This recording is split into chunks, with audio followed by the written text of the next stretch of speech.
is good. Truly the Lord is good. Amen.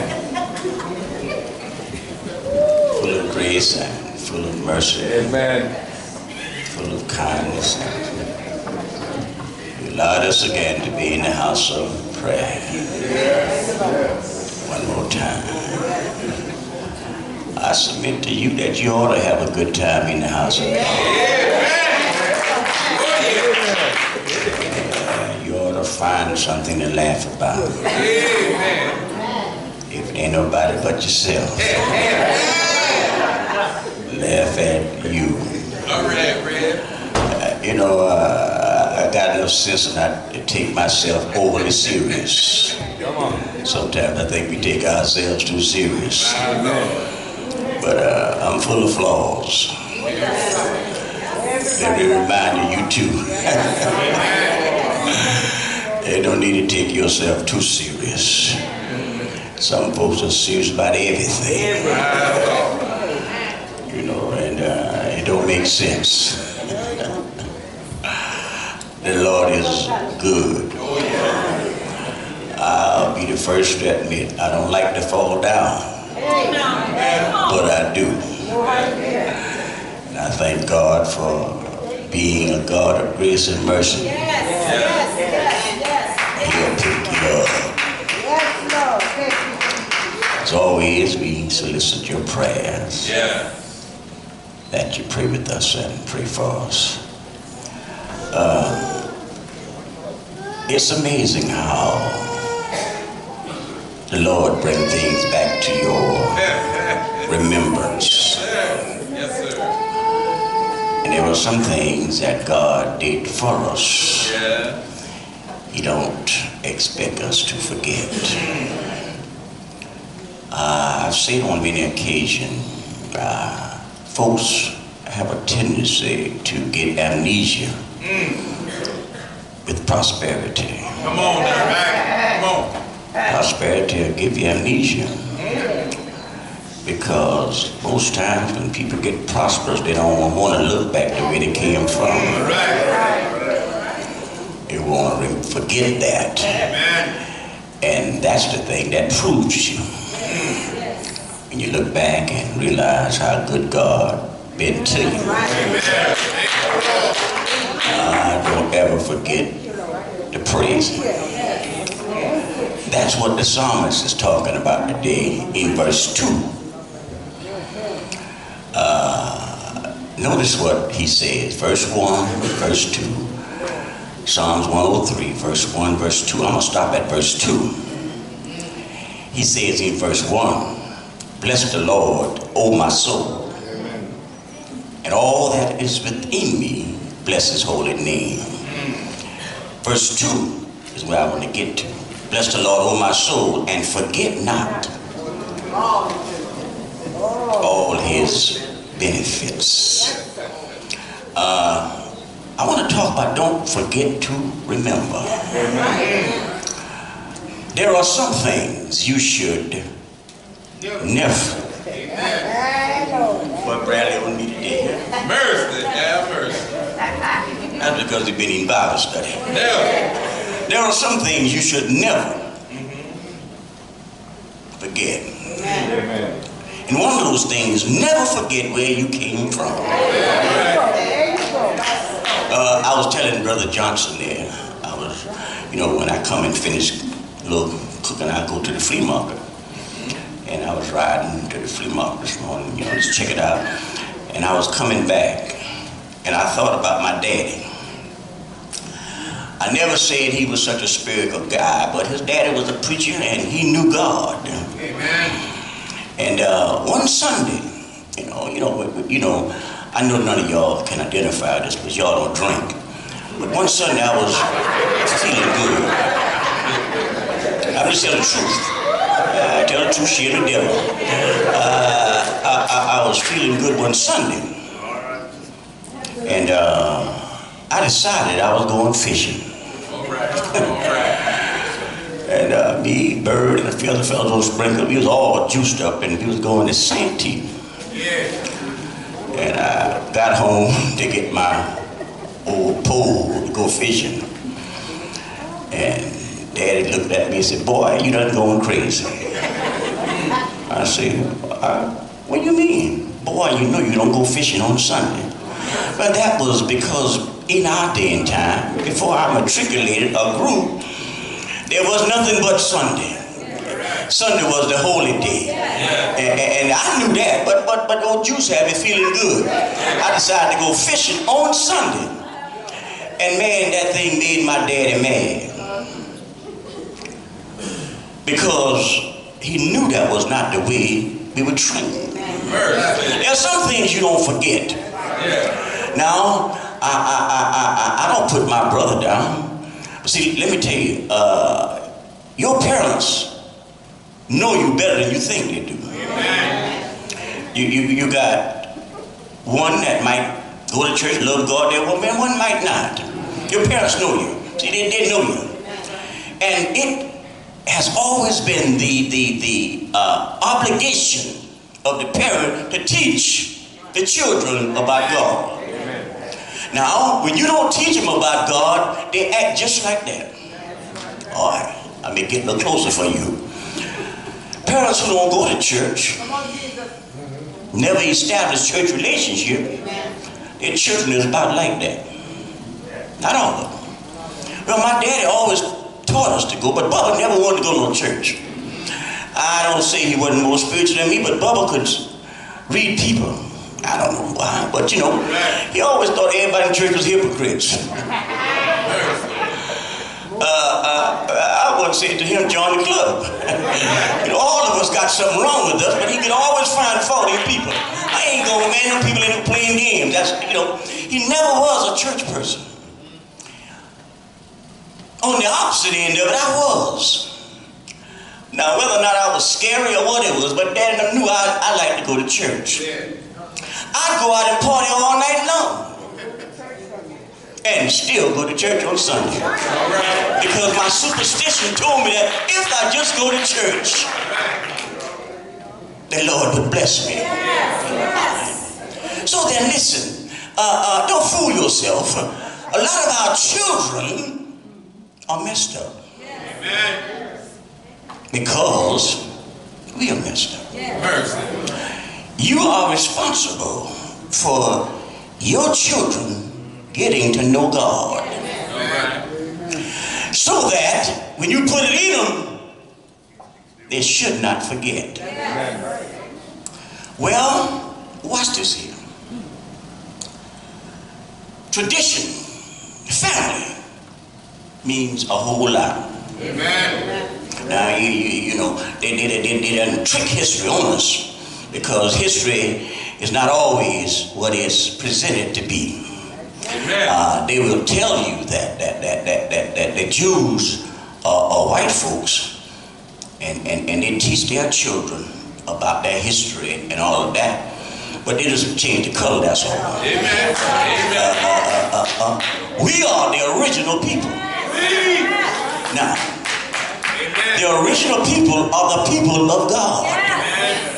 Oh, I know you don't believe that because they didn't mess you up. But anyway, let me get to the bottom of it. The people of God did not ever got away from God until they got with the people that was not of God. And you ain't there yet. You see, the devil knows how to trick people of God. All right. The people of God, God had been so good to them. God had delivered them on many occasions. But somehow or another, it seems like the world seems to be having more fun. You know what I'm saying. Your parents brought you up kind of strict. But you see the other folks having more fun than you. You see, and you say, oh man, you know, my parents are dull. They don't know how to have fun. And so we want to be like because they're popular. Well, see, the people of God, when they look at the world had kings. You know, kings ruling over there. And so the people of God say, well, we want to be just like that. We want to be like, we want our king to, we want that. And And God said, no, I'm your king. You see, you're my children. I want the best for you. But see, oftentimes you get it messed up. And so you know the story of Saul and etc.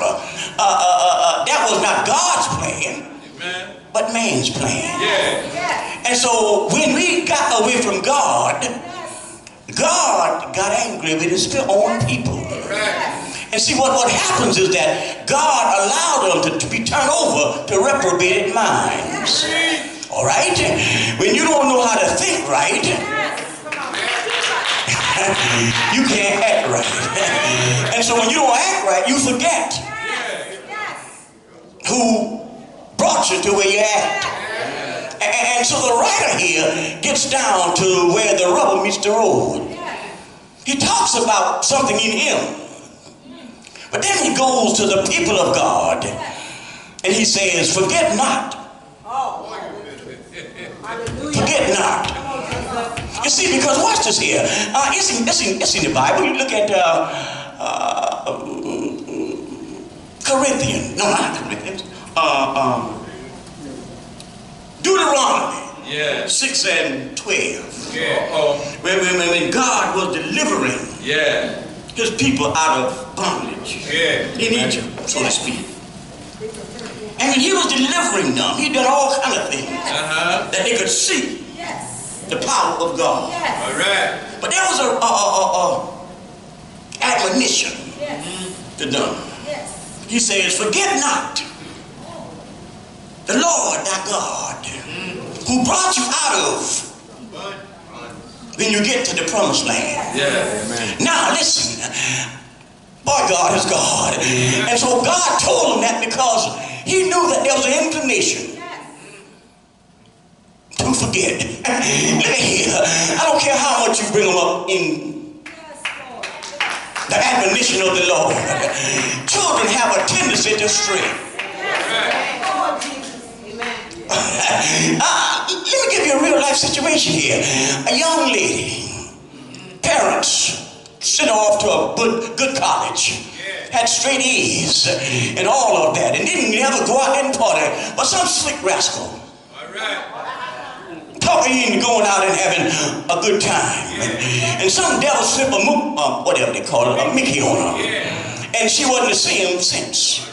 You see, because listen, God will use you for an example,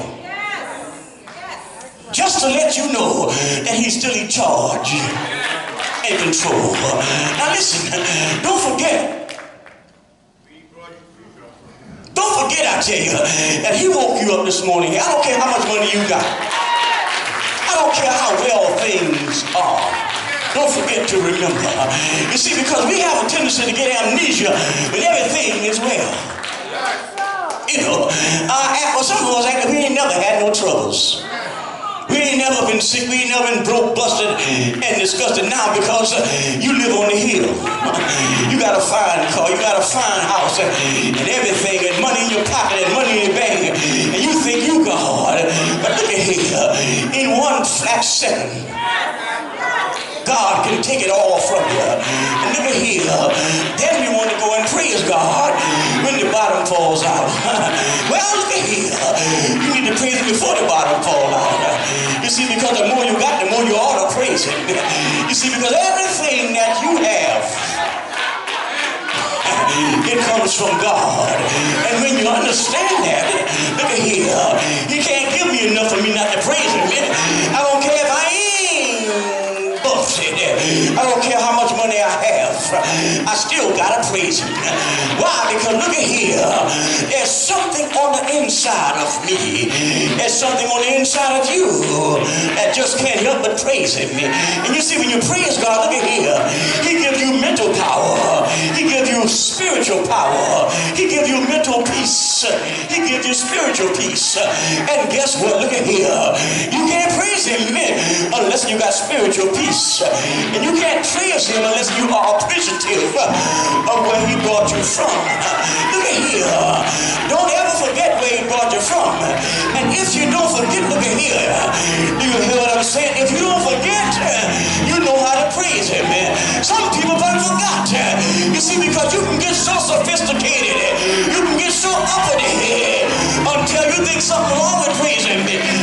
something wrong with raising your hand. You think something wrong with telling him hallelujah because you messed up. Look at here. Every now and then, do you hear what I'm saying? Every now and then, I don't care who you are, you ought to tell him thank you. Every now and then, you ought to wave your hand. Now look at here. I know some folks say it don't take all of that. Well, if it don't take all that for you, it don't matter to me. But when you appreciate God, I said when you appreciate him, you got to show some sign.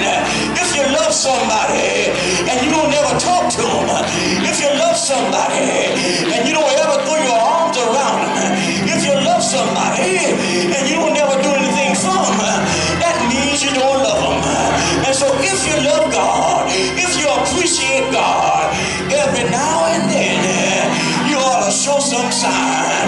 I said you ought to show some sign. I said you ought to show some sign. If the Lord been good to you, if you know he brought you from a long way, if you know he picked you up, if you know he healed your body, you ought to tell him thank you. Because when I look back over my life and realize where he brought me from, brought me, I tell you, from a mighty long way. Every time I fell down, he was there to pick me up.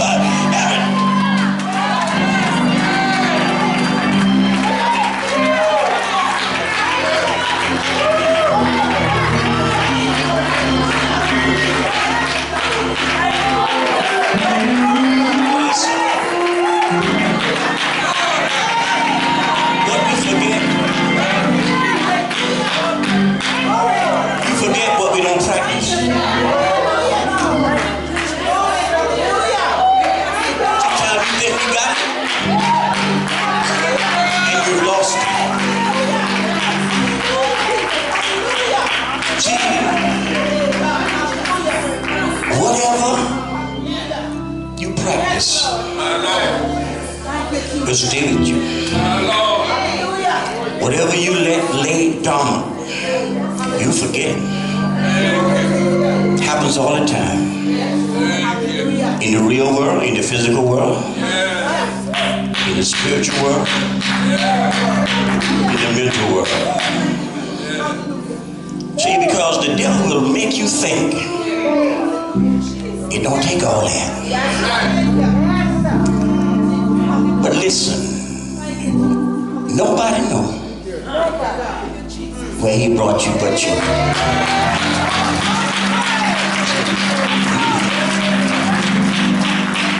I ain't trying to forget. Unfit to live and truly ashamed to die.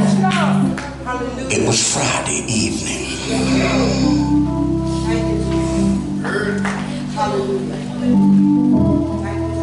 Come on. Yes, sir. Jesus.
When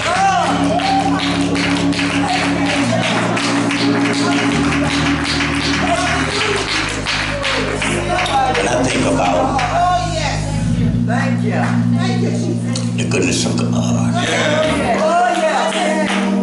Yes. and all He done for me, Yes. Let God put this in this person. Yes, Lord. it is well with my soul.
This is our prayer come now.